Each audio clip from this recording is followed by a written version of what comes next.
এবার ইরানে হামলার বিপক্ষে শক্ত অবস্থান স্কটল্যান্ডের। কড়া জবাব দিলেন ট্রাম্প ও নেতানিয়াহুকে।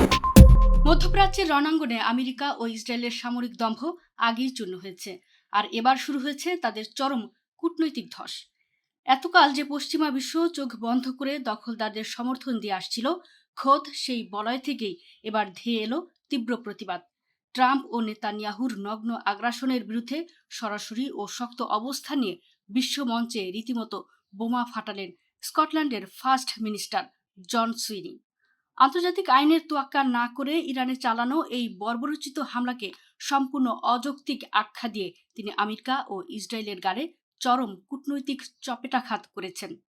মঙ্গলবার 17 মার্চ সামাজিক যোগাযোগ মাধ্যমে এক্সে, সাবেক টুইটারে দেওয়া এক কড়া পোস্টে স্কটল্যান্ডের ফার্স্ট মিনিস্টার জন সুইনি ট্রাম্প নেতানিয়াহুর অমানবিকতার মুখোশ টেনে ছিঁড়ে ফেলেন।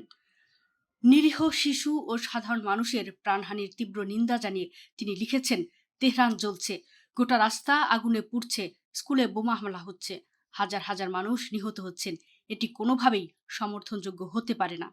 জন সুইনি স্পষ্ট ভাষায় জানিয়ে দিয়েছেন, ইরানের উপর চালানো এই মার্কিন ইসরায়েলি হামলার আন্তর্জাতিক আইনে কোনো ভিত্তি বা বৈধতা নেই। তিনি অবিলম্বে এই ধ্বংসযজ্ঞ বন্ধ করে উত্তেজনা প্রশমন ও যুদ্ধের অবসানের জন্য কূটনৈতিক প্রচেষ্টার জোর আহ্বান জানান। স্কটিশ ফার্স্ট মিনিস্টারের এই বিবৃতি প্রমাণ করে, ইসরায়েল ও আমেরিকার রক্তপিপাসু নীতি আজ পশ্চিমা বিশ্ব চরম ঘৃণার পাত্রে পরিণত হয়েছে। গত 28 ফেব্রুয়ারি যুক্তরাষ্ট্র ও ইসরায়েল যৌথভাবে ইরানে যে অপারেশন এপিক ফিউরি ও রোয়ারিং লায়ন চালিয়েছিল তা মূলত একটি পৈশাচিক হত্যাযজ্ঞ। এই বর্বরোচিত হামলায় তৎকালীন সর্বোচ্চ নেতা আয়াতুল্লাহ আলী খামেনি সহ এ পর্যন্ত প্রায় 1300 জন ইরানি নিহত হয়েছেন।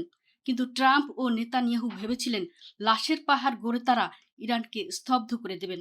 বাস্তবে এই রক্তপাত ইরানের বুকে এমন এক প্রতিশোধের আগুন জ্বালিয়ে দিয়েছে যা এখন পুরো মধ্যপ্রাচ্যকে গ্রাস করছে। বাস্তবে এই রক্তপাত ইরানের বুকে এমন এক প্রতিশোধের আগুন জ্বালিয়ে দিয়েছে যা এখন পুরো মধ্যপ্রাচ্যকে গ্রাস করছে। স্কটল্যান্ডের এই বিবৃতির পাশাপাশি রণাঙ্গনেও আমেরিকা ও ইসরায়েল এখন চরম অস্বস্তি সংকটে। সর্বোচ্চ নেতার শাহাদাতের বদলা নিতে ইরান এখন শুধু ইসরায়েল নয়, জর্ডান, ইরাক এবং মার্কিন সামরিক সরঞ্জাম মোতায়েনকারী উপসাগরীয় দেশগুলোর লক্ষ্যবস্তুতে মুহুর্মুহু ড্রোন ও হাইপারসোনিক ক্ষেপণাস্ত্র হামলা চালাচ্ছে। ইরানের এই প্রলয়ঙ্করী পাল্টা জবাবে শুধু দখলদারদের সামরিক অবকাঠামোই ধ্বংস হচ্ছে না, বরং বিশ্ব অর্থনীতি, তেলের বাজার এবং আন্তর্জাতিক বিমান চলাচল চরমভাবে ব্যাহত হচ্ছে। আমেরিকা ও ইসরায়েল আজ হাড়ে হাড়ে টের পাচ্ছে, ইরানের বুকে আগুন জ্বেলে তারা নিজেরাই এক ভয়ঙ্কর মৃত্যুফাঁদে পা দিয়েছে। স্কটল্যান্ডের ফার্স্ট মিনিস্টারের এই কড়া জবাব ট্রাম্প প্রশাসন ও নেতানিয়াহুর জন্য এক চরম অশনি সংকেত।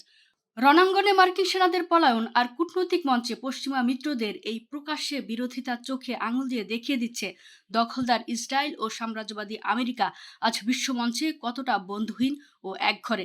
ট্রাম্পের নিঃশর্ত আত্মসমর্পণের ফাঁকা হুঙ্কার আজ স্কটল্যান্ডের মতো দেশের কাছেও চরম উপহাসের বিষয়ে পরিণত হয়েছে। পতনের ঘণ্টা এখন আক্ষরিক অর্থেই বাজতে শুরু করেছে।